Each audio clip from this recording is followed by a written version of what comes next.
you. So as a historian, let me start off by saying that Christian nationalism is nothing new, right? And it might seem like it because the media has recently kind of discovered it. It's a handle that can help us talk about some of these patterns. But if you look at thinking that America was founded as a Christian nation, that America's laws should reflect Christian values, that true Americans are Christians, right? These are commonly held views over time, but they find expression in different ways. And so sometimes liberal Protestants are going to promote these values. Black Protestants, again, in different ways. Since the 1970s, the dominant strand of Christian nationalism is that has been shaped by the Christian right. And that's really what we're talking about here for the most part, and that's what this survey is illuminating. So a couple of things have changed, though, I think. In terms of, it's only quite recently that you have people proudly self-identifying as Christian nationalists. Right? You could see some evidence of that in this survey. And people like Marjorie Taylor Greene, most prominently. You've got folks like Andrew Torba, founder of Gab, writing a book on Christian nationalism. And inside Christian spaces and conservative evangelical spaces, we're seeing more people embrace the term. Yes, I'm a Christian nationalist. Not only am I a Christian nationalist, but all Christians ought to be Christian nationalists. True Christians are, by definition, Christian nationalists, right?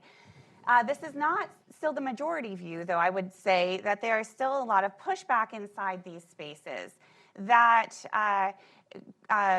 those who would adhere to ideas that we label Christian nationalism will often reject the label still and say that is a smear campaign that the left is using, the media is using to smear good Christian Americans, right? And so it's a contested term inside these spaces.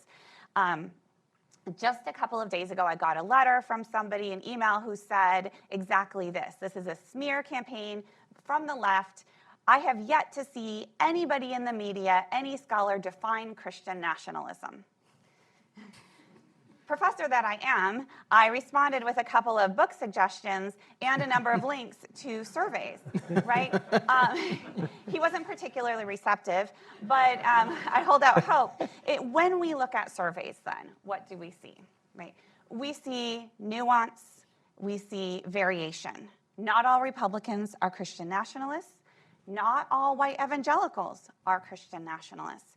We also see variation in terms of enthusiasm, adherence, right? We have the adherents and we have the sympathizers. And these are kind of boxes, but then within those boxes, there is a range of views. There's a spectrum of levels of commitment, right? And that is really important to keep in mind. Surveys also show us what this actually means, right? What both Jamar and Pete have already surfaced here.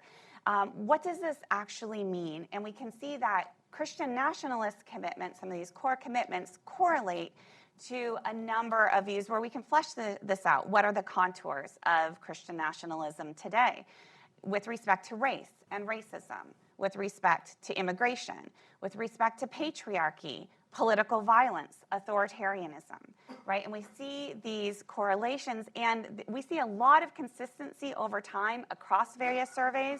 And as a historian, let me say that the data being produced by social scientists here aligns very closely with what I've seen in the historical evidence as well, right? So there's a lot of, there's a close fit here. Just last night, I got a call from a local reporter who is covering essentially a Christian nationalist takeover of a local county commission. And she's very, very sharp. She's not a Christian herself, not used to covering religion. And so she said, I just have one question I can't quite parse out. I'm not a Christian, but I've read the Christian Bible, and I don't understand what's Christian about this. Because when I look at the teachings of Jesus Christ, as Pete was saying, I don't see how it logically follows that these positions, right? And I said, that'd be a really great question to put out to some of these, Christian nationalist county commissioners, right? And so there's that tension, and this surveys are going to show us what this actually means, how this is worked out. Couple of other points here.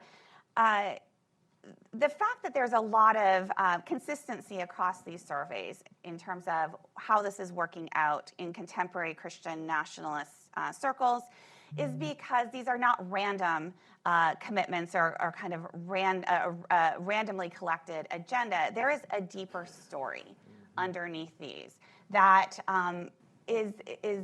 defines a sense of meaning, purpose, and identity for those who hold these views. And just one example, patriarchy, gender.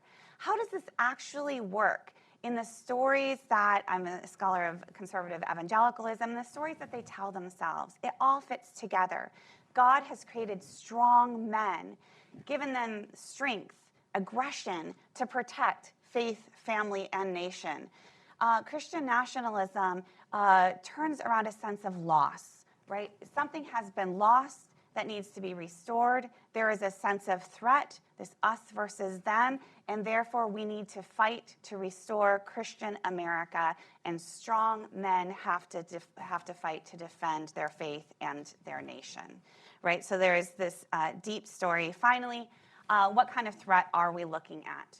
I will say I'm hearing from a lot of people, not just reporters, but ordinary folks at the local level, saying this is a real threat. People are leaving, moving out of their states, moving out of school districts, and feeling this at the local level. National level, the threat to our democracy, and here I'm going to echo, I think, what Pete was suggesting, is that among adherents, there are clear anti-democratic impulses here, very clear.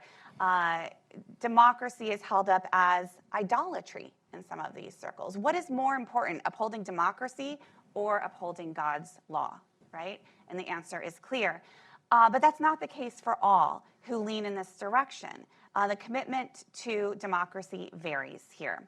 But as we look at what threat this actually poses, and if we look to the future, what I have my eye on is these sympathizers and precisely where their sympathies lie.